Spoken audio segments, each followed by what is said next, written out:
NDA ने अभी अभी अपने सारे एलिगेशन को क्लियरफाई किया है। अब ये वॉर हो गया स्टूडेंट वर्सेस एनडीए, सच वर्सेस झूठ का वॉर है और हम लोग सभी बच्चों के साथ हैं। सबसे पहला क्लियरिफिकेशन उन्होंने दिया है ग्रेस मार्क पे कि 2018 में ऑनरेबल एपेक्स कोर्ट ने जैसा गाइड किया था वही फॉर्मूला अप्लाई किया है। मैं सवाल पूछता हूं, क्या सेम सिचुएशन है? वो ऑनलाइन पेपर था, ये ऑफलाइन पेपर है, वहां पे पेपर का लेवल अलग है, ये पेपर का लेवल अलग है, वहां पे क्वेश्चन ऑलमोस्ट सेम टाइप के होते हैं, यहाँ पे question physics chemistry botany zoology चारों सेक्शन अलग अलग बिल्कुल तरीके से ट्रीट होते हैं। बायो के सवाल को करने में लगता है 20 सेकंड और फिजिक्स के सवाल को करने में लगता है 2 मिनट। कैसे आप एक बार में सही दे दोगे? सबसे पहला सवाल गलत कर रहे हो, ये सेम एप्लीकेबल नहीं होगा, हम लोग इसके लिए खड़े हैं। दूसरी बात, जब पेपर का लेवल पिछले साल और इस साल सेम था तो अचानक से सिर्फ एक क्वेश्चन के 2 आंसर देने की वजह से 64 बच्चे 7 आउट ऑफ 720 आ गए, 720 आउट ऑफ 720 आ गए। ये कैसे हो सकता है पॉसिबल?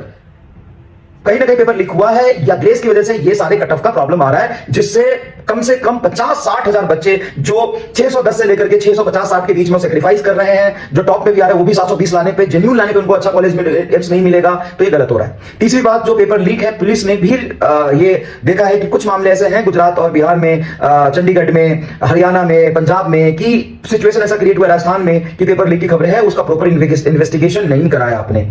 और आप कह रहे हो कि हमने जल्दी रिजल्ट दे दिया। मांग कौन रहा था? मांग कौन रहा था? किसको बता रहे हो? किसने बोला कि आपने जल्दी रिजल्ट दे दिया? तो मांग कौन रहा था जल्दी रिजल्ट? और जरूरी है कि जिस दिन देश का सबसे बड़ा जो एग्जाम चुनावी रिजल्ट आने वाला उस दिन आप रिजल्ट दो? तो ये सारे सवालों का जवाब बेबुनियाद है साहब आपके, और अब तो लड़ाई होगी, बहुत भयंकर लड़ाई होगी।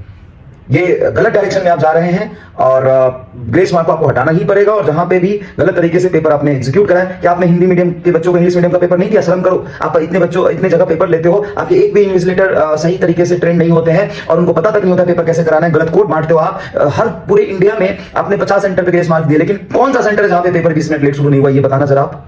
90% सेंटर पे 20 मिनट पेपर लेट शुरू हुआ है, तो ये गलत है और इसके बिल्कुल अगेंस्ट है हम लोग भी, क्योंकि इस तरीके से पेपर, और जो पेपर आपने बनाया वो भी बनाने का पैटर्न भी गलत है। क्यों बनाया इतना आसान पेपर? क्यों ऐसा इस लेवल का पेपर बनाया आपने कि कट ऑफ बढ़ गया? अच्छा, 2022 में जब 18 लाख बच्चे थे तो एक बच्चे के 720 आए थे और बाकी नॉर्मल कट ऑफ था। 2023 में 22 लाख बच्चे, 3 लाख बच्चे बढ़े तो भी सब कुछ ठीक था, नॉर्मल था। अचानक से 2024 में ही एबनॉर्मल चीजें क्यों होती है? इसका जवाब देखो। नंबर, आप बोल रहे हो कि नंबर ऑफ एस्पिरेंट बढ़ गए। जब नंबर ऑफ एस्पिरेंट बढ़ गए तो 2022 से 23 में भी बढ़े थे, तब तो सब कुछ नॉर्मल था। 23 से 24 में जब एस्पिरेंट बढ़े तो एबनॉर्मल रिजल्ट क्यों आ रहा है?